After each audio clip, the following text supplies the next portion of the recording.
Buongiorno, buongiorno, tanta cronaca anche oggi, ma partiamo dalla politica. Ne abbiamo parlato ieri sera a Focus. Salvini, che nel Consiglio federale ha benedetto la presa di posizione di Luca Zaia, che ha confermato che la Lega correrà da sola se non sarà possibile un terzo mandato e se gli alleati vorranno imporre un loro candidato presidente. Ieri sera tra i molti ospiti Alberto Stefani, vice segretario nazionale della Lega e segretario della Lega regionale. Sentiamo cosa ci ha detto subito dopo il Consiglio regionale. Il Consiglio federale. Direi che abbiamo celebrato al meglio il compleanno della Liga Veneta, che esattamente 45 anni fa nasceva. Oggi in Consiglio federale il partito si è dimostrato assolutamente compatto sulla linea del Veneto, una linea che tra l'altro, ci tengo a ribadirlo, nasce proprio qui in Veneto, dalla base di militanti, dagli istituzionali della Liga Veneta, da un percorso che abbiamo fatto come partito, che grazie anche ad un congresso regionale ci ha permesso poi di arrivare ad avere una linea chiara su questo, granitica, e questo ha aiutato moltissimo poi ad arrivare a questo risultato. Fino a qualche settimana fa sembrava scontato che il Veneto dovesse andare a Fratelli d'Italia. Oggi ci presentiamo con una situazione completamente diversa, con la Lega pronta a candidarsi anche da sola insieme alla lista Zaia e altre liste civiche che si sono unite in questo percorso identitario, che tra l'altro prosegue ormai da 2 anni, perché le elezioni comunali le abbiamo affrontate proprio così e le abbiamo vinte nella stragrande maggioranza dei casi. Quindi è un percorso territoriale che vuole ascoltare il territorio, perché poi la Lega è un partito federale che ha diverse realtà territoriali, e noi conosciamo bene quella del Veneto, che è un territorio fatto di liste civiche, di amministratori, una componente leghista che ha nell'autonomia la propria bandiera per appunto affrontare queste sfide che abbiamo davanti, e vogliamo far sì che tutto questo possa tradursi in realtà, e che questo percorso verso l'autonomia, ma soprattutto verso il federalismo fiscale, che sarà la grande sfida del 2025-2026, lo possa fare un presidente che ha la Lega nel cuore e ha l'autonomia nel cuore. E questo Alberto Stefani ieri sera a Focus. Adesso andiamo avanti con la cronaca. Furti a raffica in tutte le province del Veneto, colpiti anche ristoranti e osterie. Andiamo assediate appunto ristoranti e negozi dei sestieri di Cannareggio e di Dorsoduro a Venezia. Andiamo in diretta da Filippo Fois con Sandro Ponchio. A te Filippo. Sì, buongiorno direttore, buongiorno ai telespettatori di Rete Veneta. Noi in questo momento ci troviamo a Cannareggio, proprio ai confini di Cannareggio, perché a circa un centinaio di metri alle mie spalle finisce Venezia e al di là c'è il parco di San Giuliano. Ebbene, i ladri hanno colpito anche qui in un fenomeno che oramai si sta diffondendo in tutta la città. Questo è l'ultimo locale, prima proprio che finisca la fondamenta di San Giobbe. Attualmente il proprietario è in ferie, siamo in un periodo di bassa stagione a Venezia, per quanto possa valere questo termine in una città di Venezia. Chi non va mai in ferie però purtroppo sono i ladri che stanno colpendo ripetutamente sia esercizi commerciali che bar che ristoranti di tutta la città. Solamente di ristoranti e bar a Venezia ce ne sono circa 1000, per cui diciamo che è una fonte che non si esaurisce mai. Nonostante questo però c'è chi è anche oramai arrivato ad almeno 4 o 5 furti. Chi è generalmente che fa questi furti? Beh, partiamo da quello che è accaduto qui. È stato rotto il vetro, si è entrati, il locale come detto è in ferie, per cui non c'è granché, in cassa c'erano 40 euro, per cui non cioè praticamente niente, quindi il ladro si è portato via 40 euro più un paio di bottiglie di vino. Tra l'altro state vedendo che è anche tutto pieno di telecamere, e questo ci dà già un primo indizio di chi possa essere. A Venezia ci sono anche molti sbandati, c'è una diffusione dello spaccio di stupefacenti, che oramai è un fenomeno che non riguarda riguarda solamente la terraferma, in prevalenza Mestre e Marghera, ma anche i luoghi in cui ci troviamo, perché poco distante da noi c'è uno dei centri della Movida, che è la fondamenta degli Ormesini e della Misericordia. Ebbene, questi personaggi sono spesso al centro di questi piccoli furti. Ce n'è uno addirittura per quello che riguarda invece il sestiere di Dorsoduro, si muove nell'area di San Barnaba e di Santa Marta, è conosciuto come Arsenio Lupin. Perché? Perché l'hanno visto un sacco di volte anche con i video di sorveglianza. Ha un tatuaggio di Arsenio Lupin ben visibile, così come un altro di Atlas Uforobo. Addirittura sembrerebbe che nell'area di Santa Marta c'è chi addirittura, chiamandolo per nome e cognome, abbia messo fuori dalla porta un cartello con scritto "non entrare perché oramai non c'è più niente". Qui i danni non sono quello che si ruba, ma quello che si fa per entrare. Come vedete anche qui, insomma, oltre al fatto che la cassa è stata scassinata e dovrà essere quindi o riparata o ricomprata, c'è anche da rimettere a posto tutta la finestra. Direttore. Poi c'è Sandro Ponchio per la parte tecnica. Raffica di furti anche a Curonia, vicino a Pederoba. Andiamo subito in diretta da Lucio Zanato. A te, Lucio. Buongiorno direttore, buongiorno ai telespettatori di Rete Veneta. Sì, sono con il sindaco Marco Turato. Curogna, che è diciamo proprio una località piccola, una frazione di Onigo, eppure è stata visitata dai ladri addirittura in pieno giorno. Sì, purtroppo anche in queste piccole realtà dove ci si conosce tutti, durante il giorno, durante la luce del giorno appunto, succedono questi fatti che mettono in allarme tutta la cittadinanza. Ecco, ci può raccontare che cosa è successo, cosa le ha riferito, perché tra l'altro è una sua dipendente, sì, quella colpita. Sì, in buona sostanza ieri mattina verso le 11 3 persone distinte con un'auto nuova si sono presentati davanti a casa sua. Una vicina di casa ha notato questa cosa, l'ha chiamata, lei è andata subito a casa, ma purtroppo il danno era stato compiuto. Quindi sono entrati, hanno messo sopra tutto, portato via tanto? Beh, adesso dire la quantità del materiale che hanno asportato non lo so, quello che fa fastidio è il fatto che ti violentino casa propria. E devo dire poi in una località diciamo che bisogna venire apposta qui perché non è fuori dai grandi assi viari. Sì, non è una località dove c'è un traffico importante, è una piccola località del comune di Pederoba dove bisogna conoscere questo posto per venire a visitarlo, per cui vedere che anche questi malfattori vengono a trovarsi in queste piccole zone fa pensare. Ecco, allora per concludere, maggiore sicurezza, qual è l'appello ai cittadini anche in queste piccole località che non sono quasi mai toccate? Diciamo che la solidarietà tra vicini di casa fa la differenza, come in questo caso. Ecco, cerchiamo di stare attenti a quello che succede a casa nostra, ma anche a quello che succede nelle case del nostro vicinato. Penso che la solidarietà tra cittadini faccia la differenza. E con questo messaggio ti restituisco la linea, direttore.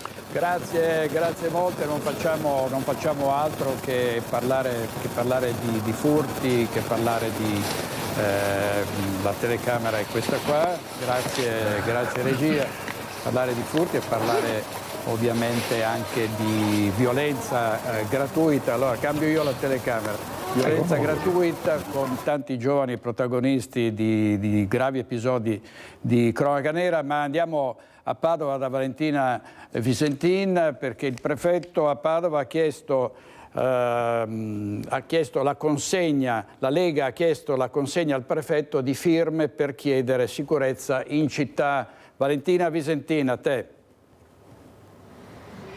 Sì, buongiorno direttore, noi siamo qui in piazza Garibaldi, alle mie spalle il fast food KFC dove qualche settimana fa c'è stato un episodio di violenza con dei giovanissimi che hanno preso a sprangate le vetrine del locale mentre i clienti erano all'interno, e questa zona è un po' al centro dell'attenzione per quanto riguarda la sicurezza in città e la presenza di bande di giovanissimi piuttosto violente. Oggi la Lega Padovana si è fatta portavoce di un'iniziativa. In queste settimane hanno raccolto firme di commercianti e cittadini per chiedere sicurezza, e queste firme, oltre 1000, sono state consegnate pochi minuti fa al prefetto di Padova Giuseppe Forlenza, che tra le altre cose nei giorni scorsi aveva invitato anche i rappresentanti delle forze dell'ordine a individuare possibili zone rosse in città. Qui con me c'è Federica Pietrogrande, che è la segretaria cittadina della Lega, ed Eleonora Mosco, capogruppo in Consiglio Comunale. Eleonora Mosco, queste firme firme sono state raccolte veramente in pochissimi giorni. Cosa vi chiedono i cittadini?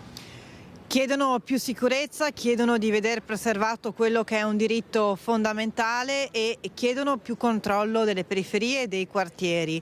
L'escalation ovviamente dei fatti criminosi che si sono susseguiti nelle ultime settimane infatti destano una grandissima preoccupazione. I quartieri già erano abbandonati, ora sono diventati zona veramente di violenze e di risse costanti ovunque, per cui noi chiediamo che ci sia un maggior presidio. Le zone rosse vanno in questo senso, ma comunque il presidio, la presenza delle forze dell'ordine rappresenta un ruolo di deterrenza fondamentale, perché va a ripristinare quel senso di tranquillità che i padovani meritano.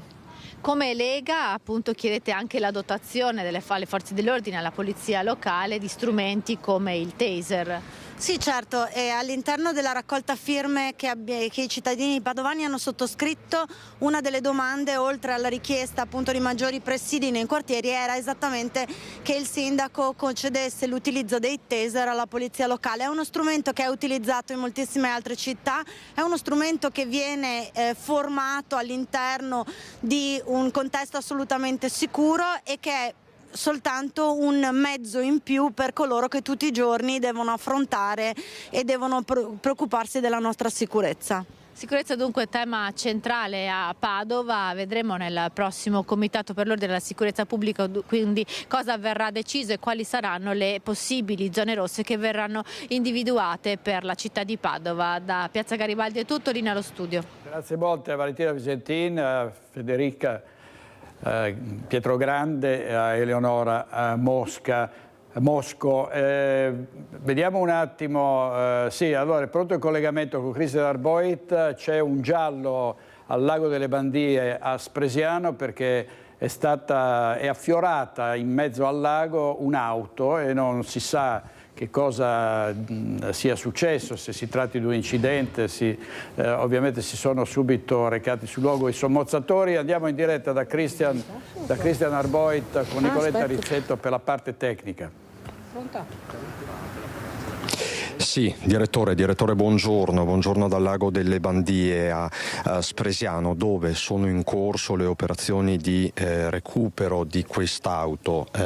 Il sommozzatore si è immerso proprio in questi istanti. Forse lo vedete, ci sono due persone, due vigili del fuoco che appunto si trovano sulla riva. Quello è il punto esatto dove si sarebbe immersa un'auto.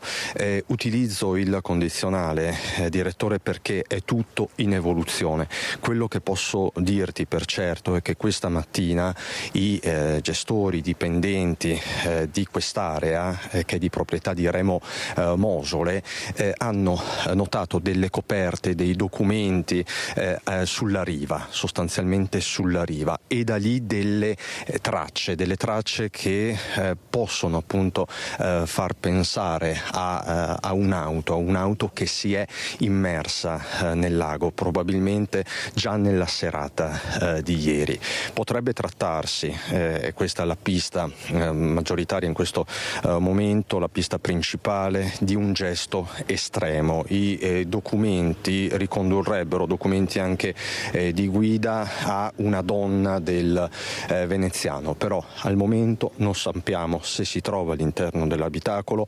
Si esclude al momento, però anche qui con beneficio del dubbio, che all'interno ci possano essere anche altre persone. Insomma, è tutto in evoluzione, è tutto drammaticamente in evoluzione. Sul posto sono arrivati prima i carabinieri, poi i vigili del fuoco, da lì si sono mossi i sommozzatori che quindi sono entrati nelle acque fredde del lago. Oggi venerdì 17 gennaio sono entrati appunto verso le 12:11. Qui con me, lo saluto e lo ringrazio, c'è il sindaco di Spresiano, Marco Della Pietra. Sindaco, che sta seguendo le operazioni. Sindaco, sono momenti pesanti. Sì, sono momenti che lasciano senza parole. Di fatto abbiamo una morte che sì, si ipotizza un suicidio e quindi sì, adesso lasciamo fare il proprio lavoro alle forze dell'ordine e ai vigili del fuoco e poi vedremo insomma cosa è accaduto e quali sono le cause che hanno spinto questa persona a fare questo gesto. Ecco perché appunto un gesto estremo, probabilmente è questa la pista, insomma, anche se diciamo che i tasselli si stanno aggiungendo man mano. Sì, sono supposizioni e forse è la causa che viene più naturale, ecco, da dire in questo momento, però fin tanto che non verrà recuperata l'auto e non si saprà qualcosa in più sono solo supposizioni, ecco. Sindaco, tra l'altro a seguire le operazioni, non so se si vede ancora, doveva essere nostro ospite, ma è stato richiamato proprio per un supporto dai carabinieri, è stato richiamato poco fa Remo Mosole. Remo Mosole è chiaramente il proprietario di questo lago, fautore dell'operazione che ha portato alla rivitalizzazione di questo angolo di Spresiano. Remo Mosole, che prima ci ha confidato di essere molto preoccupato e angustiato perché ha detto ai nostri microfoni questo dovrebbe essere un posto della salute, una cittadella della salute, così l'ho pensato e quindi insomma era particolarmente scosso, basito. Lei ha parlato con Remo Mosole, il sindaco? Sì, io credo che insomma chiunque vedesse in una propria area un certo tipo di accadimenti sarebbe sicuramente affranto. È chiaro che qui anche quanto appunto detto, cioè questo deve essere proprio il luogo del benessere, del ristoro, dello stare bene, e appunto è proprio un contrappasso, ecco, vedere questa cosa. Adesso vedo che si stanno muovendo i sommozzatori, quindi presumo che siamo anche vicini alla fase del recupero quantomeno del corpo, poi dopo l'auto credo verrà recuperata in un momento successivo. Sì, molto probabilmente arriverà già nel primo pomeriggio l'autogru dei vigili del fuoco. Tra l'altro, sindaco, lei mi conferma, questo è un lago particolarmente profondo, forse 40 metri, l'auto sarebbe a 40 metri di profondità? Ma io ho sentito una profondità minore, sentivo appena arrivato si parlava di 10-15 metri, la profondità francamente non la so, ma è sicuramente consultabile dai tabulati, perché qui c'era una cava, quindi sicuramente, però non ve lo so dire, ecco, quale sia la profondità del lago. Assolutamente, grazie sindaco. Probabilmente Remo Mosole è stato chiamato dai carabinieri proprio per avere anche delle delucidazioni operative su come muoversi, quindi i sommozzatori stanno scandagliando il lago delle Bandie. Direttore, scusa se volto le spalle, ma chiaramente voglio accertarmi direttamente di che cosa sta succedendo. Diciamo che probabilmente ci vorranno pochi minuti, perché se la traiettoria è quella suggerita dal pietriccio, la macchina è caduta linearmente in maniera verticale, probabilmente giù dalla scarpata. Ecco, Nicoletta, è arrivato un altro mezzo dei vigili del fuoco, non so se è l'autogru, tu mi confermi che è l'autogru dei vigili del fuoco, quindi direttore, potremo esserci e fra poco forse riusciremo a essere anche più chiari, darti maggiori dettagli a te e al pubblico di Rete Veneta. Chiaramente è un clima molto pesante, si spera. Ti posso dire che i familiari di questa donna veneziana, che sarebbe proprietaria del veicolo, sono stati contattati, però appunto al momento non c'è alcuna certezza. Si sta avvicinando l'autogru dei vigili del fuoco. Se tu sei d'accordo, per il momento con Nicoletta Rizzetto, direttore, ti restituisco la linea, pronto a richiedertela qualora sarà necessario. Direttore. Grazie molte Cristian, quindi richiedicela quando quando sarà appunto necessario. Intanto si ipotizza, come avete sentito, un gesto estremo di una signora veneziana. Non ci sono invece dubbi su quanto è accaduto ieri a Villafranca Padovana, dove è esploso un appartamento perché un anziano ha provocato una fuga di gas e poi ha acceso volutamente un accendino. Sentiamo. Il nonno era avvolto dalle fiamme, anche perché nel momento in cui si è accesa, dopo era solo fiamme e non c'era più niente da fare. L'odore di gas e poi l'esplosione ha provato a sfondare la porta e a gettarsi sul nonno per evitare l'irreparabile. Marian, 22 anni, ha cercato di salvare lui e anche la mamma, ma la fiamma dell'accendino che il nonno teneva in mano in pochi istanti ha fatto bruciare l'aria satura di gas. Vittima della terribile esplosione è Johan Toma, 76enne romeno. Cosa sia passato nella sua testa resterà un mistero. È sera ormai quando si chiude in cucina e apre una bombola del gas da 25 kg. Nella stanza accanto il nipote che vive con lui e con cui fino a pochi minuti prima aveva dialogato tranquillamente. Ero in casa, avevo sentito dei rumori strani e andando a chiedergli cosa stesse succedendo mi ha detto solo di andarmene, che non c'era niente, e io sono uscito qua in strada con i cani per vedere cosa stesse succedendo e da fuori non si vedeva niente. In quel momento ho chiamato mia mamma per avvisarla che c'era qualcosa di strano e lei, tornando da lavoro, siamo entrati tutti e due e entrando ho sentito questo forte odore di gas e nella precipitazione ho sbattuto contro la porta per aprirla e nel momento esatto in cui ho aperto la porta mio nonno, guardando me e mia mamma, ha fatto esplodere questa fuga di gas. Marian chiama la mamma al lavoro, la quarantenne si precipita a casa e tenta di parlare con l'anziano padre senza ricevere risposta. Accade tutto in pochi istanti.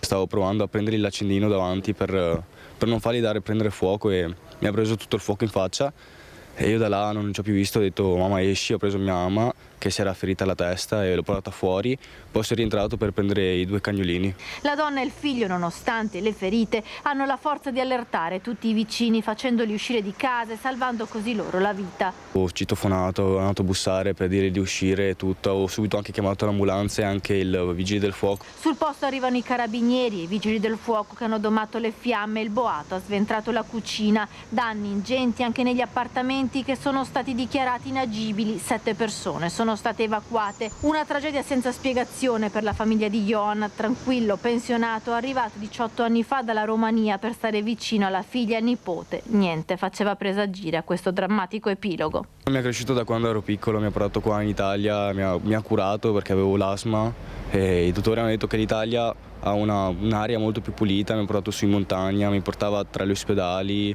avevo solo 2 anni e lui mi portava sempre in braccio, mi ha fatto praticamente da padre. Stiamo adesso il commento di un sacerdote e del sindaco di Villafranca Padovana. L'esplosione ha danneggiato seriamente la palazzina di via Roma 18 a Villafranca Padovana. Tutti e 3 gli appartamenti sono stati evacuati. 7 persone hanno dovuto trascorrere la notte in alloggi trovati dal comune. La palazzina è stata dichiarata inagibile, sembra sia possibile recuperare invece uno degli appartamenti, ma lo sapremo nel pomeriggio sera, per cui probabilmente questo darà risposta all'oggettiva a una delle famiglie. Gli altri 2 ovviamente sono semidistrutti, per cui non potranno essere recuperati. I vigili del fuoco hanno dichiarato inagibile lo stabile che è stato posto sotto sequestro. Abbiamo attivato la rete della solidarietà comunale, abbiamo trovato 2 famiglie che hanno ospitato 2 famiglie delle 3 coinvolte e un'altra l'abbiamo collocata in un B&B. Johan Toma, il 76enne, è rimasto vittima dell'esplosione, ha fatto uscire il gas da una grossa bombola, poi ha avvicinato l'accendino. La cucina della sua casa è stata sventrata e l'urto ha fatto cedere anche i pezzi del controsoffitto dei negozi sottostanti. La palestra, per esempio, è rimasta chiusa e la proprietaria ricorda di aver visto spesso il 76enne. Lo conoscevo di vista perché appunto parcheggiava la macchina qui di fianco alla palestra, però sì, niente di particolare, insomma, proprio 2 parole di numero, una persona molto tranquilla. Testimoni della tragedia anche alcuni parrocchiani che stavano partecipando ad una riunione nella vicina Canonica, come racconta Don Francesco. Siamo usciti, abbiamo visto il movimento qui e grida. Il primo pensiero era un incidente perché è un incrocio pericoloso questo. E poi spostandoci abbiamo visto le fiamme. Siamo vicini come comunità cristiana, siamo vicini a questo momento di sofferenza anche il ricordo dell'anziano papà. Devastante incendio a Trissino in zona industriale, un rogo che ha distrutto un'azienda di batterie e i tecnici dell'ARPA sul luogo per verificare il livello di inquinamento. Sono al lavoro anche questa mattina a Trissino le squadre dei vigili del fuoco e dei volontari nell'azienda di batterie esauste in Viale dell'Industria, divorata da un incendio nel tardo pomeriggio di ieri. Una colonna di fumo visibile a distanza di chilometri aveva allarmato la popolazione. Grande il timore che sostanze pericolose presenti in azienda potessero essere disperse nell'ambiente. Il sindaco aveva chiesto ai cittadini in via precauzionale di chiudere le imposte e i serramenti. Attualmente sono ancora in corso in queste ore i prelievi e i controlli del personale ARPAV. Secondo indiscrezione, fortunatamente non sarebbero presenti al momento quantità di inquinanti ritenute pericolosi, ma si attende l'ufficialità dei bollettini.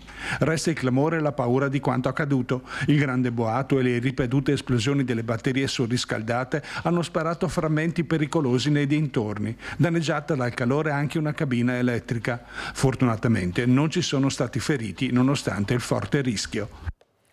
Servizio di Daniele Garbin. In tribunale a Padova ieri la seconda udienza del processo contro Eric Zorzi, accusato di aver ucciso nell'agosto del 2023 l'ex moglie Nicoletta Rotano, inscenando poi un suicidio. Nell'aula di tribunale è un film dell'orrore quello che va in scena, il racconto della vita coniugale di Nicoletta Rotaru, è un susseguirsi di violenze e umiliazioni. Nella seconda udienza del processo a Eric Zorzi, il marito accusato di aver ucciso la 39enne moldava nell'agosto del 2023 e di averne inscenato il suicidio, le amiche della donna hanno raccontato cosa è stata costretta a subire negli anni. Nel 2021 Nicoletta Rotaru era rimasta incinta per la terza volta e Zorzi l'ha costretta ad abortire, insultando la donna e la creatura che aveva in grembo, arrivando a dirle di buttare via il bambino. A dirlo, rispondendo alle domande del PM, un'amica di lunga data di Nicoletta, a cui la 39enne uccisa aveva confessato che in più occasioni era stata obbligata a concedersi al marito per la tranquillità familiare, per ottenere un pianoforte per la figlia maggiore o per poter fare un viaggio dai parenti in Moldavia. Lite frequenti, pressioni psicologiche, insulti e maltrattamenti erano costanti nel matrimonio. Un'amica aveva chiamato i carabinieri per segnalare la situazione. Nel 2023 la separazione. Eric Zorzi però minacciava di togliere le figlie e Nicoletta, in attesa del contratto a tempo indeterminato al lavoro, era rimasta a vivere nella casa insieme all'ex marito. Un episodio inquietante risale a 2 giorni prima della sua morte. Il 31 luglio Nicoletta ha raccontato ad un'amica di essersi svegliata con Eric accovacciato sopra di lei. Il 2 agosto 2023 la donna verrà strangolata mentre dormiva e poi adagiata in bagno con una corda che ne simulava il suicidio. Eric Zorzi verrà arrestato solo 7 mesi più tardi. Servizio di Valentina Visentin. Intanto sono state pubblicate le motivazioni della condanna di primo grado per violenza sessuale nei confronti dell'attaccante del Calcio Padova Michael Liguori, condannato a 3 anni e 4 mesi insieme ad un amico per fatti risalenti al 2018 avvenuti ad Alba Adriatica. Violenza commessa nei confronti di 2 ragazze che all'epoca avevano 14 e 15 anni, mentre i 2 erano 19enni. I giudici di primo grado hanno ritenuto attendibili le dichiarazioni rese dalle 2 vittime della presunta violenza sessuale. In particolare della loro deposizione non sarebbe emerso alcun intento calunniatorio. Entrambi gli imputati sono pronti a dimostrare al processo d'appello che le 2 ragazze erano invece consenzienti. La criminalità diffusa e la prevenzione, è stato firmato in prefettura il patto per la sicurezza urbana che porterà all'attuazione di un sistema di sicurezza integrata tra comune, prefettura e forze dell'ordine a Vicenza. Ci racconta tutto Luisa Bertini.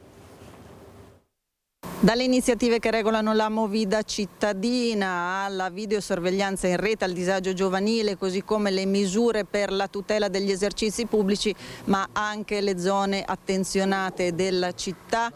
Di questo e di altre misure si è parlato oggi in prefettura durante un importante vertice sulla sicurezza in cui è stato firmato un protocollo sulla sicurezza urbana dalle forze dell'ordine e dal sindaco di Vicenza. Entrando proprio nel merito del protocollo, quindi non ci saranno zone rosse ma zone di attenzione, che cosa comporteranno? Comporteranno una maggiore presenza delle forze di polizia, un'intensificazione della videosorveglianza ove possibile e anche la possibilità di ricorrere al DASPO urbano in alcuni determinati casi che saranno però segnalati dal Comune. Sono i sindaci per legge che fanno la segnalazione e il questore che adotta. E per quanto riguarda la videosorveglianza? La videosorveglianza è un tema molto ampio, allora il Comune già sta lavorando molto bene sul tema, poi sono importanti anche gli impianti privati. Dicevo poco fa che il bando recente della Confcommercio ha avuto successo, ma nel senso che tutti quelli che hanno chiesto hanno ottenuto il finanziamento, ma sono rimasti dei soldi, quindi evidentemente ci sono ancora delle possibilità. Ecco, io invito i commercianti a fornirsi dove non l'abbiano, i commercianti, gli esercenti, le agenzie, tutti quelli che hanno un accesso aperto al pubblico.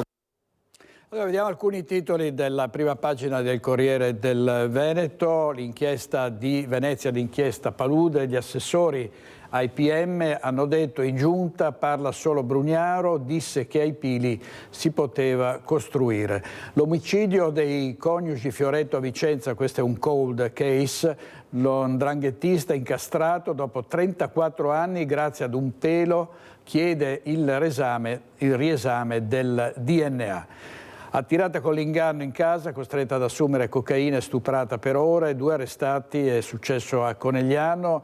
E poi rimuovi i blocchi emotivi, il massaggiatore di YouTube a processo per violenza sessuale. Questo è un fatto accaduto a Verona. Ma sulla ragazza violentata da 2 senegalesi a Conegliano vediamo il servizio della nostra redazione di Treviso.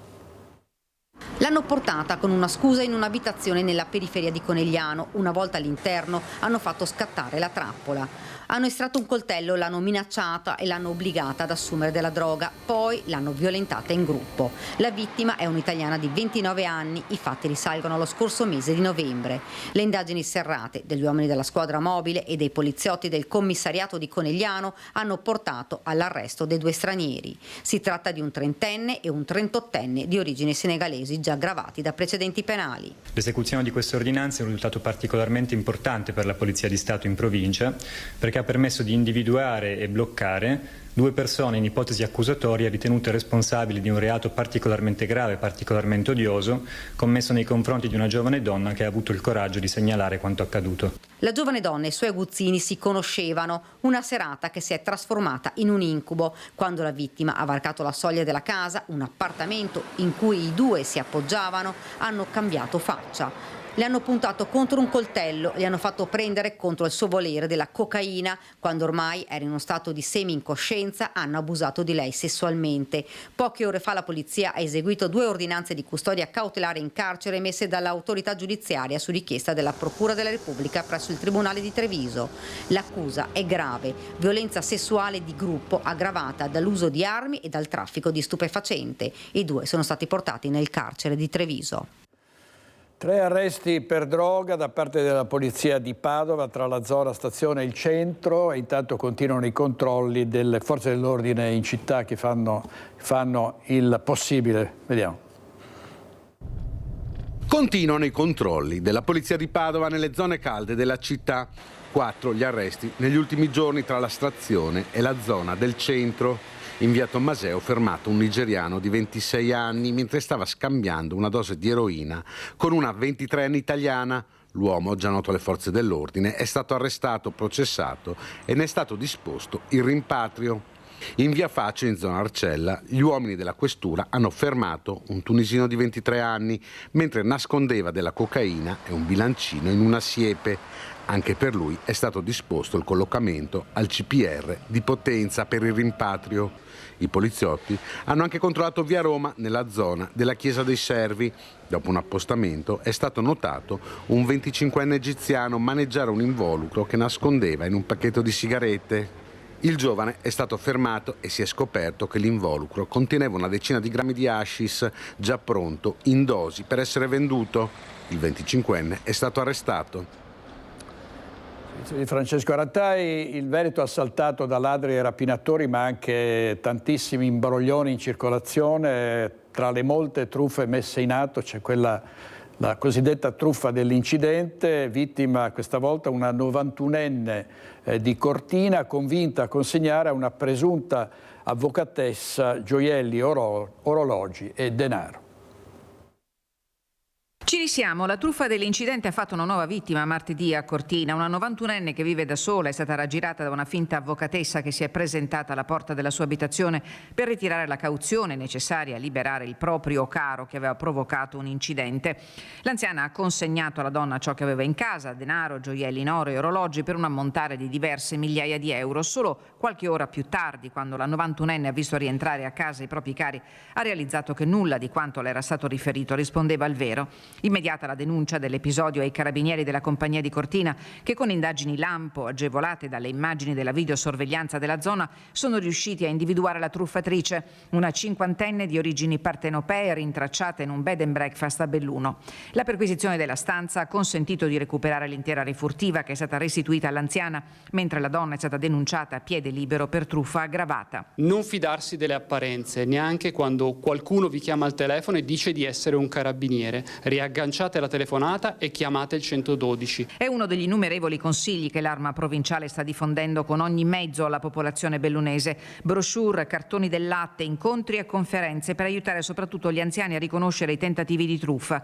Messaggi rivolti alla terza età che debbono essere fatti propri una volta per tutte da familiari e amici di chi, pur vivendo una condizione di fragilità ma anche di relativo benessere, è la preda ideale di millantatori e malintenzionati. Non consegnate denaro o gioielli a nessuno per nessun motivo. Dobbiamo sfatare alcuni miti, che le persone che vengono fermate, portate in caserma o hanno degli incidenti stradali in qualche modo si possano risolvere i problemi pagando del denaro. Non è così, è una falsa informazione.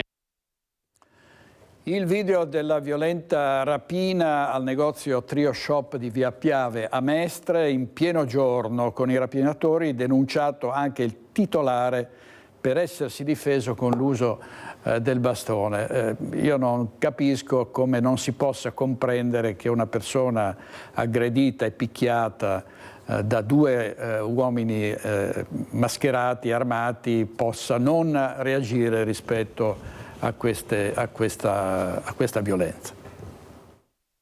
Le immagini che seguono sono davvero scioccanti e il video della violenta rapina con la barbara aggressione avvenuta in pieno giorno a Mestre. Sono le 3:15 del pomeriggio. Il negozio è assaltato è il Trio Shop, qui al civico 1 di Via Piave, angolo via Circonvallazione. Fuori un apparente pomeriggio tranquillo. Dentro il negozio si sta scatenando l'inferno. Xin Chen, il titolare del market cinese, viene braccato, immobilizzato e preso a pugni al volto e ai fianchi dai due giovani rapinatori. Nel sottofondo le grida disperate della moglie. Feng Ping Huang urla per chiedere aiuto. Ecco il filmato.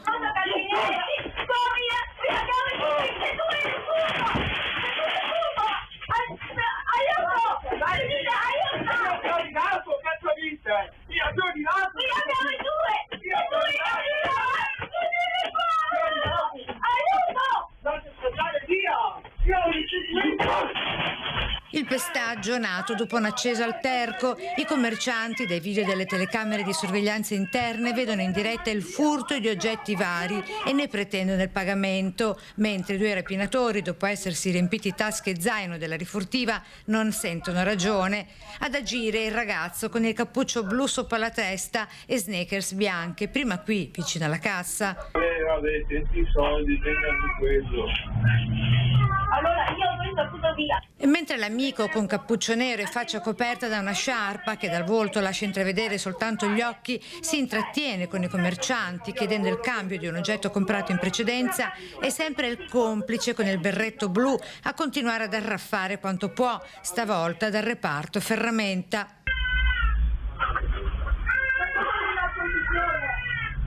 Se tu non va bene cambiare tutto il mondo, devi cambiare, perché adesso non me lo cambi.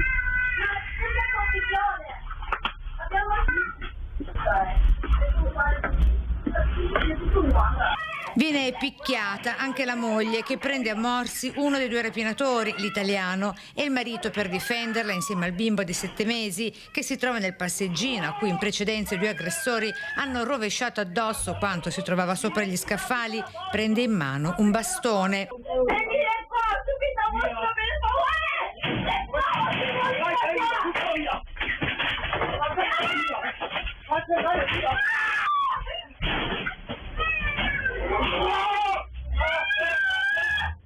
ieri denunciato con i 2 rapinatori anche il negoziante cinese per essersi difeso e aver difeso la propria famiglia con l'uso del bastone. Davvero immagini drammatiche, un'esperienza terribile per questi 2 commercianti cinesi che Anna Maria Parisi dopo i fatti ha intervistato. Come si dice? Ti ha minacciato di morte? Sì. Puntandoti questo... Così. Minacciato di morte dal rapinatore italiano che gli ha puntato al petto il saldatore comprato in precedenza e per cui i banditi pretendevano il reso. È il racconto del titolare di nazionalità cinese aggredito durante la rapina, mentre ci mostra la giacca rimasta squarciata nella colluttazione. E la giacca che avevi ieri quando ti hanno picchiato, questa? Sì. Perché è tutta rotta? L'ho fatto mano così, tirare. Anche l'otto là tutto. Addosso a tuo figlio? Sì, addosso a mio figlio. Così io tanto molto arrabbiato questo, perché solo 7 mesi dormire qua e ieri fa paura, piange sempre anche in notte. Voi li conoscevate già queste 2 persone? C'è una ragazza che conosci già e lavoro lì centro una negozio per aggiustare la monopatica. Lavoro di là, sempre passare, ciao amica, ciao, così. Ma non è solo una volta rubare, ma solo questa volta abbiamo fermato qua, chiamare loro, rubato bisogna pagare, se no chiamare la polizia. E loro non vuole pagare e poi io chiudere la porta, anche chiamare la polizia e loro arrabbiare prima e tocca a me. E torniamo sull'altra rapina di un 15enne travisato con un passamontagna che ha aggredito un ragazzo a pochi passi a Treviso da via Castel Menardo, dove era stato ucciso il giovane Francesco Favaretto. Gli autori venivano descritti come 3 giovanissimi, travisati con uno scaldacollo sostanzialmente, che sotto la minaccia appunto di fargli del male lo hanno strattonato e gli hanno portato via gli AirPod e una sigaretta elettronica. In 3 contro 1, quando in piazza Pio X sono da poco passate le 7 della sera, questa la cronaca dell'ennesima rapina nel cuore di Treviso con protagonisti minori. A pochi passi c'è quella via Castelmenardo, teatro a metà dicembre dell'aggressione poi risultata fatale a Francesco Favaretto. Nel mirino stavolta, fortunatamente senza conseguenze fisiche, un 17enne italiano che risiede nell'Interland e che si trova alla fermata del bus. La banda gli si avvicina. Lo hanno proprio preso per il bavero, lo hanno strattonato e a seguito appunto di questa violenza gli hanno portato via i dispositivi auricolari che il ragazzo fortunatamente è riuscito a individuare attraverso un'applicazione che aveva sul suo iPhone. Sangue freddo, tecnologia e l'intervento immediato dei carabinieri permettono di individuare uno dei 3 rapinatori. Viene rintracciato in via Tizzone con sé all'area furtiva, quasi 300 euro il valore. Ha soltanto 15 anni, è un italiano di seconda generazione, già noto alle forze dell'ordine per reati predatori, così giovane ma con numerosi precedenti di polizia. Chiaramente le indagini proseguono per vedere se riusciamo a individuare i complici. Il ragazzo si trova in permanenza domiciliare, quindi è in attesa dell'udienza di convalida da parte della Procura dei minori. Al setaccio anche le telecamere. Lo stesso 17enne vittima della rapina si era rivolto al vicino negozio di sigarette elettroniche. Chiedendo informazioni per quanto riguarda le telecamere, perché era appena stato rapinato da un gruppo di ragazzi, poi non mi ha spiegato nel dettaglio. L'ha trovato scosso? Come l'ha trovato questo ragazzo? In realtà un po', ma non neanche troppo, perché comunque erano già passati circa 10-15 minuti, quindi si era tranquillizzato un pelino. Abbiamo sentito prima i furti a Venezia e a Pederobba dai collegamenti di Filippo Fois e Lucio Zanato. Rivediamo il raid di furti a Fagareddi di San Biagio di Callalta. Probabilmente gli stessi ladri hanno preso di mira abitazioni, negozi e auto in sosta e continua l'esasperazione dei cittadini. Vengono qua, occupano tutti i tavolini fuori, lasciano le sedie in disordine, carte per terra, sputi per terra, non hanno un'educazione, stanno qui, non consumano nulla. Allora, nei nostri confronti non hanno mai avuto atteggiamenti aggressivi, però vedi che hanno proprio una mancanza di educazione e di rispetto. Tante volte magari anziché andare a dirgli qualcosa o fare l'osservazione, sto zitta e continuo a lavorare perché non sai mai come comunque possano reagire. Martina Polo è la giovane titolare del Gengis Bar di Piazza Pio X. Da dietro il bancone registra un fenomeno in crescita, quello dei baby bulli e del disagio giovanile, tema sempre più legato a quello della sicurezza. Vanno istituite queste zone rosse? Secondo me sì, sarebbe opportuno un po' più di controllo da parte delle forze dell'ordine. Magari nelle zone più occupate dai giovani, più carabinieri in borghese che controllano. Nel locale lavora anche Michela, la situazione, dice, è seria. Ma è stata così in tutti questi anni, aver paura di uscire fuori e camminare durante il giorno contro sti maleducati giovani. Cioè proprio hai paura. Ma io dico prima, maleducazione, ma i modi, cioè, ma non esiste. A me è capitato un mese fa che ho chiamato la polizia perché qua nella via erano 30 giovani. Infatti stessa sera la signora mi ha detto, io ho guardato, tra loro hanno tirato coltelli fuori, nel vicolo qua. E questo poche sere prima l'aggressione shock di via Castelmenardo, che si trova a poche decine di metri in linea d'aria, ma la stessa Michela ha una convinzione. Non c'è altro, niente, non c'entra scuola, non c'entra polizia, sono i genitori, punto e basta. E l'adolescenza poi è un'età abbastanza difficile, complicata, complessa, in cui uno deve imparare, ma deve imparare anche a stare attento, a vedere, eccetera, così. Sono un po' soli, ecco, questo mi pare. Questo ovviamente era il servizio sulla violenza giovanile a Treviso, nel centro della città. Adesso vediamo il raid, i ladri a Fagare di San Biagio di Callalta. Vivere col pensiero che ti vengano dentro in casa.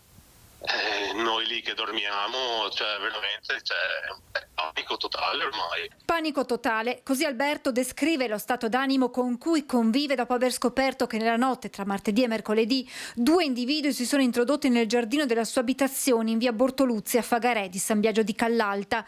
L'uomo, dopo aver sentito dai vicini di alcuni furti messi a segno in zona, ha deciso di visionare le immagini delle telecamere di casa, scoprendo quanto accaduto. Alberto è sempre più convinto che si sia trattato di un sopralluogo. Secondo me sono venuti a sondare il terreno, ora non vorrei dire, però qualcosa mi fa pensare a questo. Come si vive sapendo che potrebbero tornare?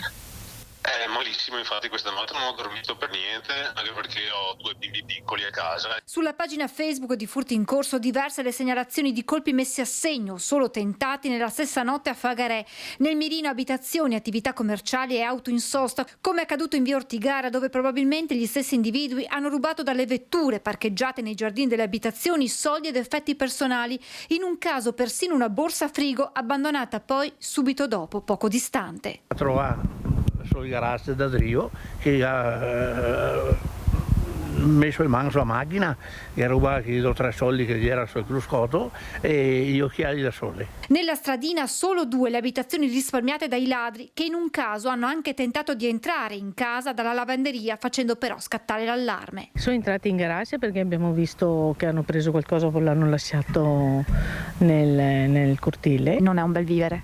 No, per niente, perché sì, o fanno qualcosa, perché dopo la gente si ribelle, fanno loro. Ma prima di arrivare in via Ortigara i malviventi avevano preso di mira alcune attività commerciali a Bocca Callalta lungo la Postumia, ad iniziare dal bar La Mortadella intorno alle 2 di notte. Anche in questo caso le telecamere del locale hanno ripreso gli spostamenti dei ladri. Non hanno neanche scassato perché hanno tentato semplicemente di aprirle manualmente, come se uno se la fosse dimenticata aperta la porta. Non riuscendo ad entrare si sono spostati sul retro, facendo scattare l'allarme perimetrale che ha svegliato il titolare, che abita a poca distanza e che nel giro di alcuni minuti ha raggiunto il bar quando i malviventi erano ancora sul posto. Che sensazione lascia un'esperienza del genere?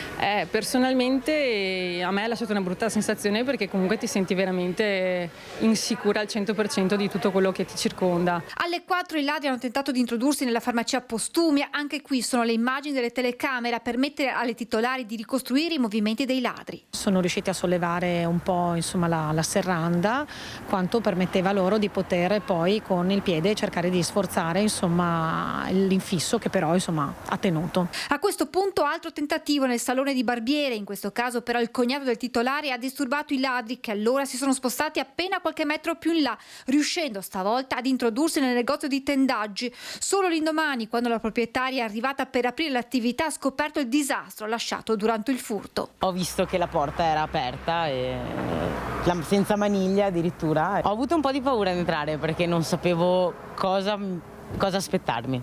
Un cartello sulla porta d'ingresso avverte i clienti che il negozio resta chiuso, scelta necessaria per rimettere tutto in ordine. Hanno messo tutto sottosopra, hanno calpestato tantissime cose, hanno portato via un computer e il fondo cassa. Non era mai accaduto in 30 anni di attività, racconta esasperata la titolare. I sacrifici che ci metti, che fai e tutto, dopo in una notte ti mandano tutto sottosopra. Abbiamo detto poco fa, ladri, rapinatori, truffatori, mancano l'appello ai vandali. Vediamo cosa hanno combinato nella notte a Preganziol. Siamo già al lavoro con la polizia locale per collaborare con le forze dell'ordine e dare un nome al responsabile di questo atto. Ovviamente siamo sul pezzo per cercare di fermare questi episodi e per dare anche un forte messaggio che qui a Preganziol questi atti non vanno commessi. La sindaca di Preganziol, Stocco, assicura massimo impegno per dare un volto al responsabile dell'atto vandalico ai danni di un'auto in sosta nel parcheggio della stazione ferroviaria vicino alla chiesa. Il proprietario, una volta tornato a riprendere la propria vettura, ha trovato l'amara sorpresa: i vetri del finestrino in frantumi, circa 150 euro di danni per un bottino di pochi euro, qualche monetina trovata nell'abitacolo. Da qui la rabbia e la richiesta di maggiori controlli in una zona centrale del comune. Questa mattina con degli agenti di polizia municipale abbiamo presidiato quel territorio, quella zona, appunto anche per dare un segnale di presenza e di vicinanza. Preganziol non è nuova a vicende simili. Nell'agosto 2023 infatti i cittadini avevano denunciato diversi atti vandalici e furti ai danni di auto in sosta in piazza Cabin. L'amministrazione assicura che è allo studio un'implementazione del sistema di videosorveglianza già presente nelle zone centrali del territorio, anche nelle aree più sensibili. Un progetto favorito dalla convenzione appena rinnovata del Corpo Intercomunale di Polizia Locale tra Casier, Preganziol e Mogliano. Essere corpo intercomunale di polizia locale serve appunto anche a questo, poter intercettare fondi per implementare quelle che sono le strutture e i servizi che danno supporto appunto anche alla videosorveglianza e quindi ai presidi di sicurezza nel territorio.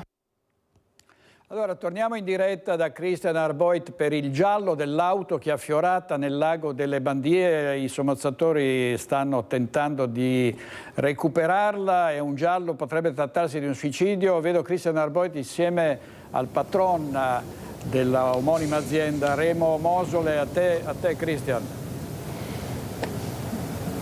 Sì, direttore, siamo con Remo Mosole che da questa mattina sta seguendo passo dopo passo le operazioni che proseguono. I sommozzatori stanno scandagliando palmo a palmo il lago delle Bandie. Ti diamo questo aggiornamento visivo, chiamiamolo così, in diretta. Le operazioni sembrano più complicate del previsto, ma adesso Mosole mi può raggiungere un attimo che così riusciamo a monitorare entrambi i fronti. Remo Mosole, che certo non ha bisogno di presentazioni, è uno dei principali imprenditori trevigiani e del Veneto, che è proprietario dell'area.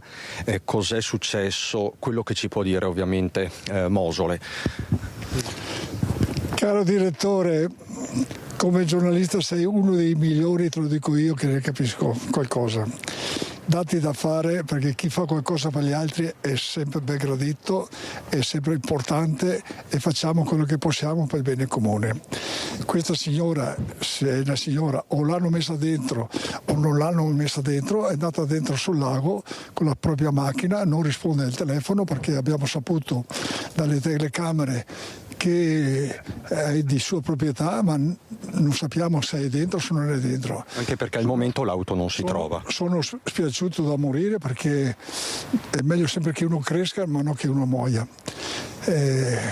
Sono cose che succedono. Lei ci ha messo ore e ore a pensare dove che poteva succedere questi fatti, perché ha cominciato alle 6 dalle telecamere che io controllo dal TAIC, andavo avanti e indietro, si presume che verso le 11 e mezza ha deciso di farlo. Quindi ieri sera dopo... Scusa, se non voleva farsi trovare, bastava non lasciarsi i documenti sulla sponda del lago, ha lasciato i documenti, ha lasciato la coperta, ha lasciato con scotch su un tronco dell'albero e sue generalità, cosa come, e sappiamo che è sotto perché c'era scritto, se non voleva farsi trovare bastava, chi se ne sapeva.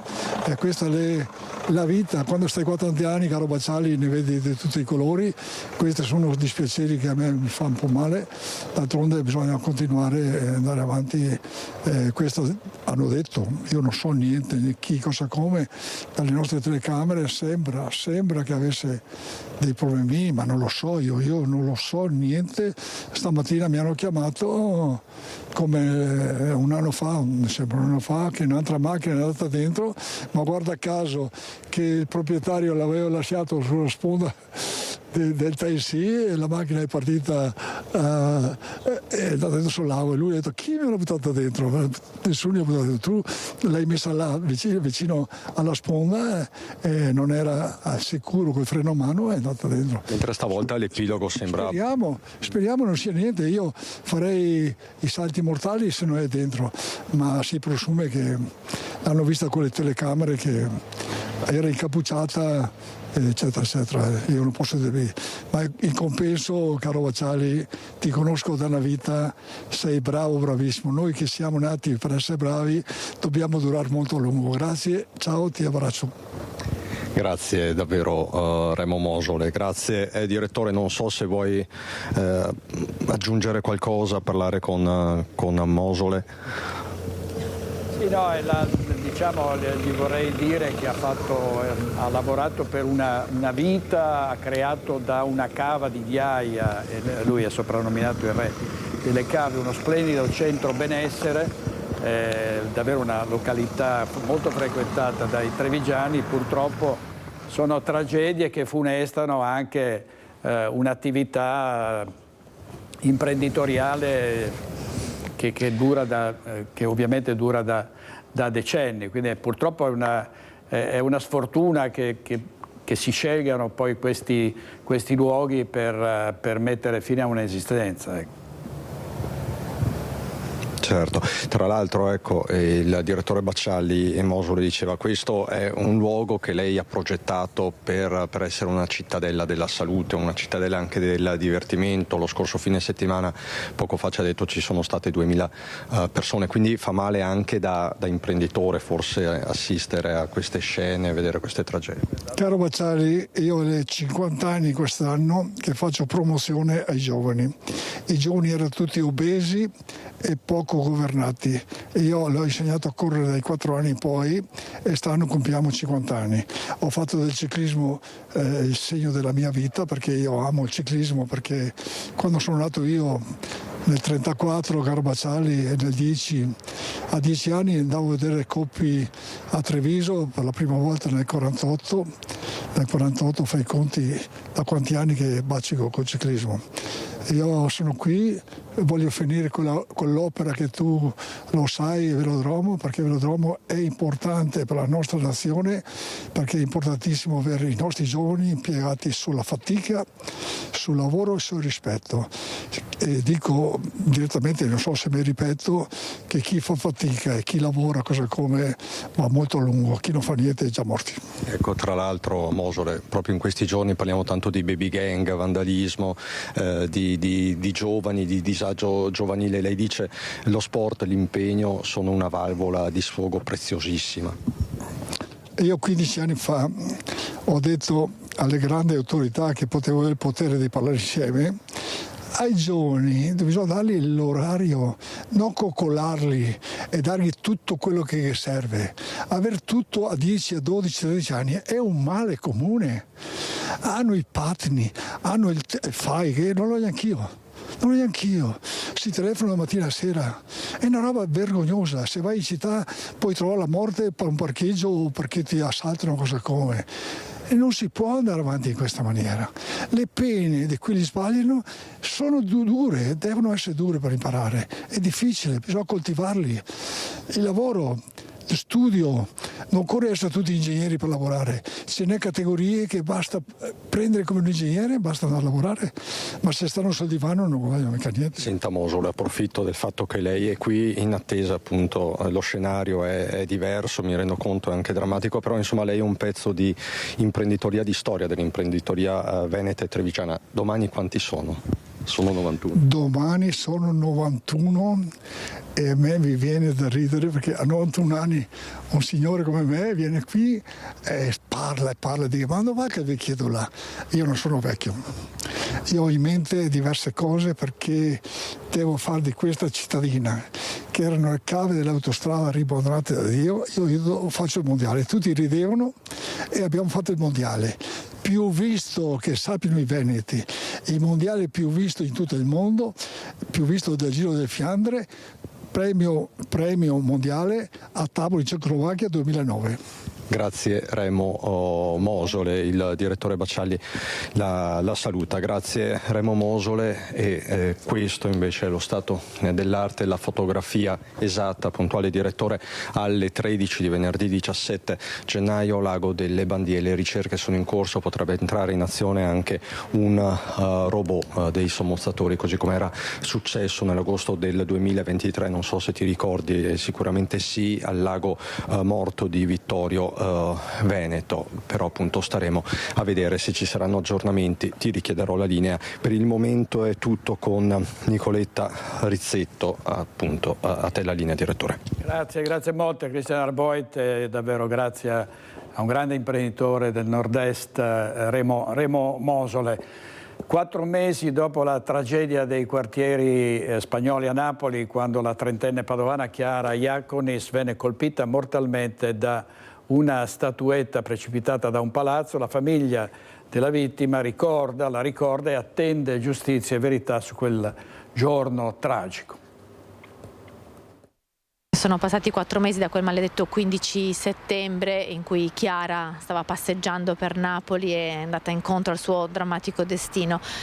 4 mesi senza ancora alcune risposte, soprattutto forse senza le parole, quella parola scusa che nonostante il dolore ad una famiglia farebbe un po' bene, sarebbe un po' un balsamo. Sì, ha proprio ragione, cioè quello che manca non è la parte della giustizia, perché avrà il suo corso, hanno 6 mesi di tempo per sciogliere, per depositare gli atti, quindi prima o dopo si arriverà a una conclusione dal punto di vista della giustizia. Quello che manca è quello che diceva lei, proprio una parola di scusa, cioè un prendersi le proprie responsabilità, perché quel fatto che è accaduto a Napoli, come ho già detto, avrebbe potuto succedere in qualsiasi altra parte del mondo, però appunto un uomo dovrebbe assumersi la propria responsabilità, dire non l'ho fatta apposta, sono stato io, e andare incontro a alle conseguenze di questa sua responsabilità. Quello che manca appunto è questa presa di responsabilità che avrebbe dovuto esserci e ancora non c'è. Qui c'è un'azione umana, non un fabbricato da cui è caduto un cornicione, una tegola. Qui c'è un'azione umana, quindi è proprio una responsabilità personale di questi signori. Un'assenza di scuse che pesa sul dolore immenso della famiglia di Chiara, che attende il corso delle indagini, certi e fiduciosi della giustizia. Papà Gianfranco è sicuro che la verità verrà fuori, ma ammettere le responsabilità sarebbe stato un segno importante in questa triste storia che ha strappato per sempre il sorriso e l'affetto di una figlia alla sua famiglia. Ci può lasciare con un ricordo di Chiara? Sono tanti i ricordi di Chiara. Forse quello che mi viene in mente adesso è il sorriso e l'abbraccio. Quando lei tornava da Parigi in aereo, andavo a Venezia a prenderla. Il padre di Chiara Iaconis, intervistato da Valentina Visentin. Andiamo in pubblicità e torniamo tra un paio di minuti.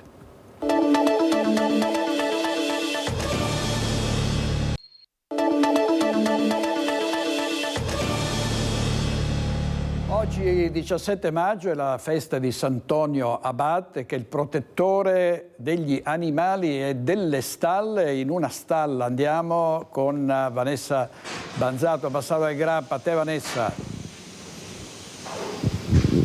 Buongiorno a te direttore e a tutte le persone che ci stanno seguendo. Hai detto bene, oggi 17 gennaio ricorre la festività di Sant'Antonio Abate, protettore degli animali e delle stalle, e allora mi trovo proprio all'interno di una stalla con Pietro Guderzo, che tra l'altro, oltre ad essere il proprietario di questa struttura, è anche presidente di Coldiretti Vicenza. Sant'Antonio Abate, protettore degli animali, delle bestie e delle stalle, tra tradizione popolare e religiosità, però ricorre ancora oggi questo sentimento di vocarsi a un santo, di vocarsi in questo caso specifico a Sant'Antonio Abate, perché, come dire, anche nei giorni dell'era digitale chiedere un aiuto, chiedere una grazia non fa mai male. Una grazia è sempre ben accetta, diciamo. Sì, è un giorno per noi del mondo agricolo molto importante, è una tradizione che ricorre ogni anno. Si dice che di notte gli animali in questa giornata acquisiscano il dono della parola. A me piace anche ricordare che, anche se non possono parlare, tante volte ci si capisce uomo-animale anche con un semplice sguardo, perché il rapporto che vai a costruire poi va al di là anche dell'aspetto economico.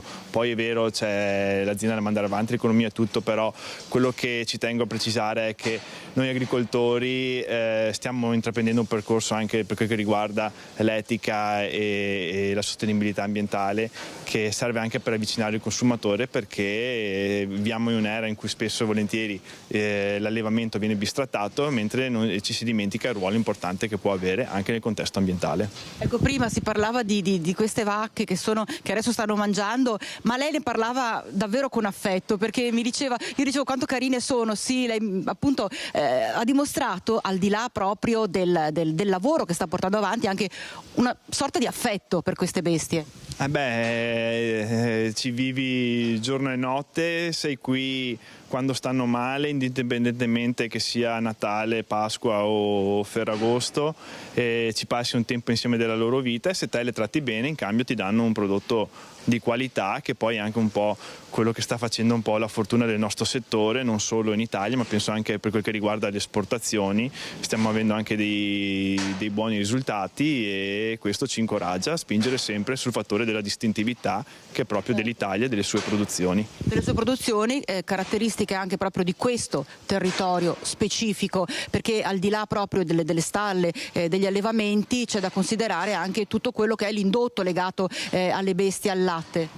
Certo, noi non avremo mai le superfici dell'Australia, non avremo mai le produzioni della Cina, abbiamo dei prodotti distintivi che si fanno valere sul mercato. Faccio l'esempio del grana padano che sta macinando record per quel che riguarda l'export, che ormai più del 50% del prodotto viene esportato, e quindi questo è anche frutto di un lavoro che è stato fatto in filiera, di cercare di vedere avanti e portare avanti quelle che sono le tematiche ambientali, di etica del lavoro anche nei confronti dell'animale, affinché anche il consumatore capisca quello che è il nostro ruolo all'interno della società.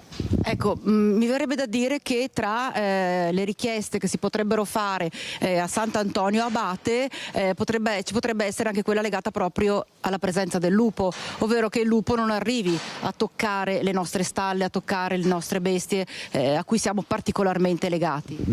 Certo, questo è un problema che ormai ci trasciniamo da parecchi anni. Dispiace anche constatare il fatto che quello che noi appunto avevamo preannunciato ormai quasi 10 anni fa, 5, 6, 7, 8 anni fa, che il lupo non sarebbe rimasto solo in montagna ma sarebbe arrivato alle porte delle nostre città, purtroppo è avvenuto. È una situazione che è andata un po' fuori controllo. Dispiace, perché questo può avere ripercussioni anche dal punto di vista turistico per la gente a passeggio, perché sono noti anche cronache di animali domestici, cani, insomma uccisi. E questo un po' dispiace, perché vedi anche allevatori un po' sfiduciati che magari non portano più al pascolo il bestiame. Non portare più al pascolo il bestiame significa anche non avere più cura di un territorio come la collina, come la montagna, e questo causa poi problemi dal punto di vista di dissesto idrogeologico. Questa primavera e questo autunno, ce lo ricordiamo tutti, l'acqua che danni ha fatto, e quindi è una situazione che va sistemata, perché se no dopo da tutti ne paghiamo le conseguenze. Ecco, è ovvio che più che a Sant'Antonio Abate bisogna vocarsi e chiamare e chiedere aiuto alla politica che deve veramente fare un passo importante. Questo appello voi l'avete fatto da tantissimo tempo, l'avete fatto in tutte le maniere, continuate a farlo. Sì, certo, è per questo che ormai ci affidiamo ai santi, perché ormai ci sono rimasti loro. No, adesso scherzi a parte, è un argomento che avrà affrontato seriamente, senza tifoseria da stadio. Un punto di caduta si può trovare, poi Sant'Antonio, oltre a proteggere gli animali, proteggerà anche gli agricoltori, e quindi riusciremo a trovare una soluzione. Ci arriveremo prima o poi, bisogna arrivarci. Ecco, insomma, sperando sempre allora in questa intercessione di Sant'Antonio Abate anche nel mondo dell'agricoltura e dell'economia, perché sono in maniera indissolubile legati. Io, direttore, da Bassano del Grappa, tra queste bestie, tra questi animali, queste bellissime mucche, io ti ricedo la linea. Grazie molte, grazie Vanessa Banzatto. Noi parliamo spesso di cinema, c'è la mostra del cinema di Venezia. Ieri abbiamo parlato di un grande regista scomparso, David Lynch, ma poi nel cinema sono anche protagonisti, nel settore dell'audiovisivo, anche molti giovani. Qui in Veneto abbiamo dei fulgidi esempi. Oggi ne parliamo con un gruppo di ragazzi, si chiamano I Cercatori, lavorano nel Bellunese, una grande passione per il cinema, e ve li presento: Denis Masok, produttore esecutivo, Eric Masok, creatore del progetto dei Cercatori, e Andrea Peratoner, aiuto regista. Ecco, quindi è un lavoro, il vostro, proprio fondato sulla grande passione per il cinema e mi pare aver capito, anche sulla voglia di mettere in risalto il Bellunese, che è il vostro territorio, no? Certamente, buongiorno a tutti. Noi nasciamo ovviamente dal nulla, per gioco. Tutto è nato l'anno scorso, dove mio fratello Eric, insieme a un nostro caro amico Enrico, hanno deciso per gioco di provare a fare qualche video. E così fai un video, fai due, vedevamo che insomma il progetto poteva aumentare, poteva diventare un qualcosa di bello. Lì mio fratello mi ha chiamato ad unirsi a lui, e lì ci siamo entrati io e un altro ragazzo, e lì abbiamo fondato I Cercatori. Siamo appunto nel Bellunese, e essendo senza soldi ma solo con la passione, tutto è nato da qualche ripresa nei borghi, nelle zone escursionistiche della nostra provincia. Quindi diamo risalto ai borghi, ai laghi, alle montagne, alle colline appunto del nostro territorio, creando però anche una storia di contorno secondo noi molto interessante. Certo, ecco, possiamo vedere con la regia magari alcune immagini, perché sono dei video ad episodi, no? Telefilm, chiamiamoli come una volta telefilm. Sapete quelle cose sull'area. Devo dire che è molto importante che anche in Veneto si possa arrivare a delle produzioni proprio private, no? Non soltanto quelle che siamo abituati a vedere sulle grandi reti. Tra l'altro abbiamo mandato in onda recentemente una prima fiction proprio di Media Nord-Est, con gli attori e registi Igor Barbazza e Davide Stefanato, cancellazione gratuita. Adesso ne manderemo in onda un'altra. Il vostro obiettivo qual è, Eric? Qual è, diciamo, il vostro scopo? Continuare con un'attività puramente così amatoriale o poi crescere e rafforzarvi? Ma guarda, noi puntiamo sempre a migliorarci, quindi l'obiettivo è quello di crescere. dopo, quando le cose vengono fatte con passione, ci divertiamo, quello è già un obiettivo raggiunto. È evidente che appunto quando avevo cominciato il progetto con questo mio amico era una cosa abbastanza terra a terra, che però abbiamo visto che si è evoluta molto, si sono unite tante persone, quindi c'è anche il piacere di conoscere nuova gente appassionata, quindi significa che probabilmente il progetto comunque interessa e, come ha anticipato anche mio fratello prima, anche fa risaltare proprio i nostri territori e anche un po' la trama della storia, che tratta appunto di temi un po' particolari alla fine. In questo caso mi sembrava un thriller poliziesco più o meno. Ma diciamo che è più ci sono tanti elementi all'interno della storia, ma è più un thriller horror, ma che spazia anche sull'avventura, quindi comunque è abbastanza variegato come storia.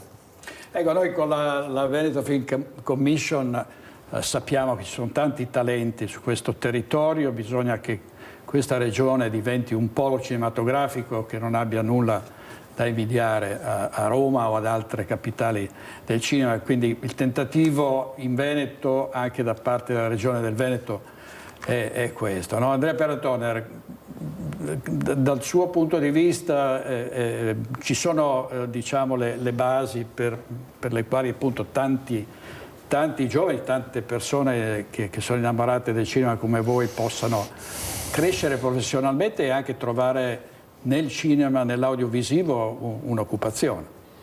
Ma allora, guardi, io diciamo sono entrato dopo in questo progetto e è stato appunto l'aver visto e aver scoperto, no, queste persone bravissime che hanno fatto un lavoro eccezionale che mi ha proprio indotto a voler entrare in questo gruppo e dare una mano per questo progetto, perché in effetti diciamo che c'è un grande lavoro, una grande qualità che sta aumentando sempre di più e questo potrebbe essere appunto la base per un progetto più grande che può coinvolgere anche più persone e quindi valorizzare l'aspetto comunque del territorio, l'aspetto, no, della storia eccetera.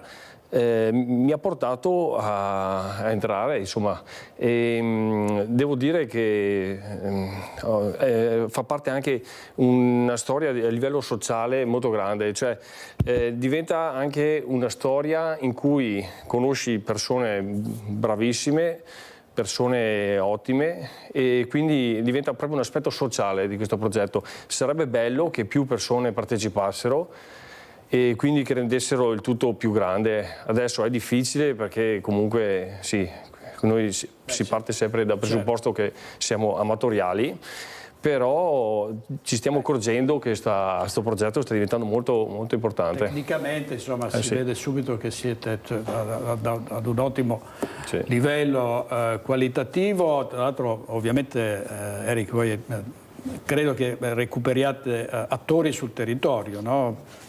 I protagonisti di questi episodi sono giovani del Bellunese? Beh sì, di solito facciamo un casting, abbiamo la pagina Facebook dove mio fratello se ne occupa e dove diciamo chiamiamo alla raccolta chi è interessato, insomma, e c'è sempre qualcuno che partecipa. Organizziamo una data, poi facciamo un casting e lì conosciamo le persone, vediamo un po' che ruolo potrebbe essere ideale per loro e dopo la cosa si evolve e va avanti. Puro volontariato comunque, sì. No Dennis? Assolutamente. I produttori devono stare molto attenti, attenti ai conti. Ecco, per finanziare una produzione, per esempio, ci sono i bandi della Regione del Veneto e della Veneto Film Commission, si partecipa ai bandi e se si viene selezionati tra i lavori che sono presentati si può avere anche un finanziamento. Voi pensate magari di fare ricorso? Oggi come coprite i costi comunque? Perché i costi ci sono in ogni caso. Assolutamente.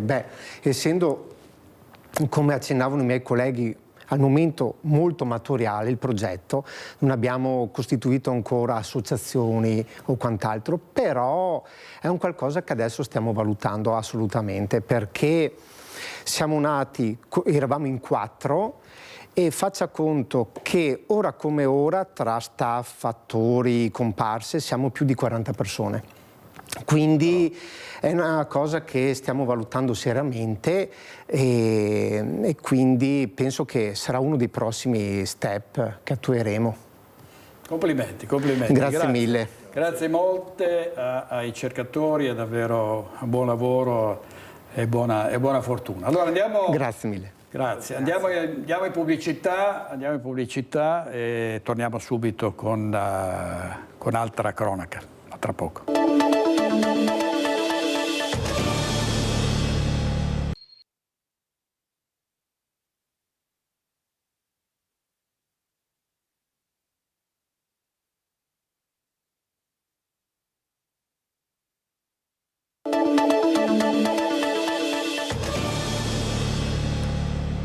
A Venezia stanno già fioccando le prenotazioni per il Carnevale 2025. Gli albergatori veneziani sono molto soddisfatti e fiduciosi che possa essere un periodo da incorniciare. Arriva anche la sorpresa di una app gratuita che guiderà gli ospiti degli hotel alla scoperta di Casanova e di altri itinerari veneziani. Manca ancora circa un mese al Carnevale di Venezia 2025 che dal 14 febbraio al 4 marzo porterà in laguna presenze da tutto il mondo alla scoperta di Giacomo Casanova.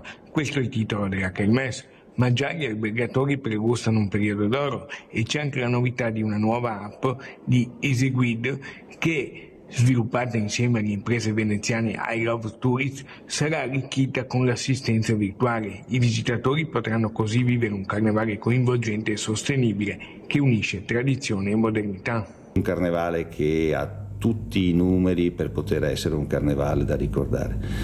Dipende poi anche ovviamente dalle condizioni climatiche, perché di solito, ripeto, in quel periodo le condizioni climatiche sono positive, però non ci si può mettere, ovviamente, non ci si può scommettere sopra su questo aspetto. Al servizio degli ospiti attraverso i testi del giornalista e scrittore Alessandro Manzo Magno. Nella Venezia casanoviana, settecentesca, c'erano i casini, erano all'incirca 120 intorno a Piazza San Marco, uno è ancora visitabile oggi, ed erano luoghi di ritrovo dove si svolgevano varie attività.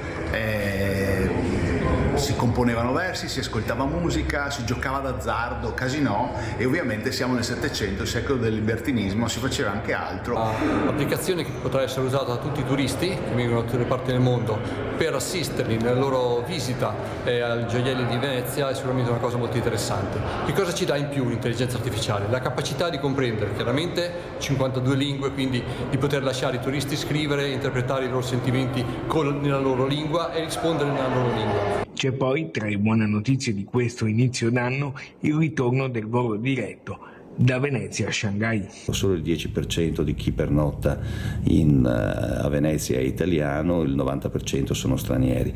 La grande prevalenza, come sempre, sono i turisti statunitensi, che come ben sappiamo sono turisti alto spendenti, ma quest'anno con il volo cinese diretto da Shanghai a Venezia dovrebbe esserci anche il grande ritorno dei turisti cinesi. È un grande navigatore solitario, è nato a Cittadella, si chiama Riccardo Tosetto, ormai molto conosciuto, e lo abbiamo incontrato. Vediamo. Ha percorso più di 28.000 miglia nautiche, passando 153 giorni in mare, partendo e arrivando alla Corugna in Spagna con la sua fedele barca Op Portus. Il navigatore cittadellese Riccardo Tosetto si è classificato quarto alla Global Solo Challenge ed è il sesto italiano di sempre ad aver completato il Giro del Mondo in solitaria senza scalo. È stata un'esperienza incredibile, è durata 153 giorni. E sicuramente mi ha cambiato anche nel mio profondo. Ho un ricordo di mari del sud impegnativi, albatros, balene, gli delfini australi, quindi ho tutte queste immagini vive nella mia mente di questo giro del mondo. Assieme ad Alessia Zecchini, campionessa mondiale di apnea, Andrea Morello, presidente di Sea Shepherd Italia, e Barbara Pozzobon, oro europeo e mondiale nel nuoto in acque libere, lo skipper cittadellese è stato ospite del Teatro Montegrappa di Rosà per l'incontro Un tuffo dove il mare non è blu, storie di sport e sostenibilità. Una serata organizzata dai Milani per quanto riguarda la salvaguardia e la tutela dell'ambiente. È un argomento molto importante in quanto ormai gli oceani soffrono di molta spazzatura. L'inquinamento delle acque dai fiumi ai mari e agli oceani è sempre più evidente e pericoloso, come stanno testimoniando anche Edoardo Alberti e Sebastiano Busolin, che proseguono il loro itinerario Africa Plastic Road in motocicletta verso il Sudafrica. Ora sono in Namibia, hanno appena lasciato l'Angola, gravemente minacciata dalla massiccia diffusione di milioni di sacchetti di plastica al giorno e dai roghi incontrollati di rifiuti. Anche dai campioni dello sport è arrivato forte l'appello alla tutela dell'ambiente e della natura, di cui la specie umana deve essere custode e non padrona. Sempre riguardo all'ambiente, nulla da fare per la petizione popolare sostenuta dalle 420 firme con la quale i cittadini chiedevano al comune di Belluno la restituzione del parco città di Bologna. La petizione popolare Ridiamo il parco alla città è stata respinta, stessa sorte per l'iniziativa con la quale i cittadini chiedevano di fermare l'installazione di un'antenna di telefonia sul tetto di un palazzo in via Mezzaterra in centro storico. Lo ha scritto oggi il presidente del Consiglio Comunale Luciano Bassi al gruppo Insieme per Belluno Bene Comune, che lo scorso 30 dicembre a lui si era rivolto per conoscere il destino delle due iniziative popolari per le quali erano scaduti da mesi i termini per l'avvio della discussione in Consiglio Comunale. A dire no ai cittadini che chiedevano una riflessione più ampia su un bene pubblico, qual è il Parco Città di Bologna, è stata la Giunta Comunale. Quanto successo ci lascia non tanto allibiti quanto indignati, arriverei anche a dire preoccupati. Il Presidente del Consiglio Comunale non ha saputo gestire una situazione di sua competenza e ancora una volta questa amministrazione si è sottratta al dialogo e al confronto. La petizione popolare, per come è intesa dagli strumenti normativi del Comune, è una possibilità per i cittadini di chiedere una discussione in Consiglio Comunale su argomenti di pubblico rilievo e questo diritto, annota la consigliera Bavasso, è stato negato. E arrogandosi il diritto a rispondere, la Giunta ha di fatto negato il diritto dei cittadini a ottenere in Consiglio Comunale la discussione di un argomento di pubblico interesse. Inutile dire del disappunto dei cittadini che chiedevano la rimozione delle recinzioni interne al parco e del prefabbricato adibito a scuole elementari per promuovere uno spazio per la socialità, l'incontro e la condivisione di tutti, senza distinzioni di età. Sono rammaricato per tante cose, per tanti passaggi a vuoto in questa vicenda. Lo spazio pubblico è stato tolto al tempo e doveva essere tolto in maniera provvisoria per dare la possibilità alle scuole Gabelli di essere allocate, ma questo spazio poi non è più stato restituito, quindi dire che non viene tolto spazio pubblico è un errore. Ancora una volta, chiosa la consigliera Bavasso, la Giunta si è sottratta al dialogo e al confronto. A nostro avviso questo dimostra soltanto una cosa, la pochezza e la fragilità delle basi su cui fonda l'azione politica amministrativa della Giunta dei Pellegrin. Servizio di Tiziana Bolognani, chiudiamo con una notizia del giornale di Vicenza. È morto Mirko Astuni con il padre Guido, protagonisti della gastronomia bassanese. È tutto per oggi, grazie molte a Tony Esposito, in regia con Alberto Pivetta. Ci vediamo stasera a Focus alle 21:20. Grazie, buona giornata.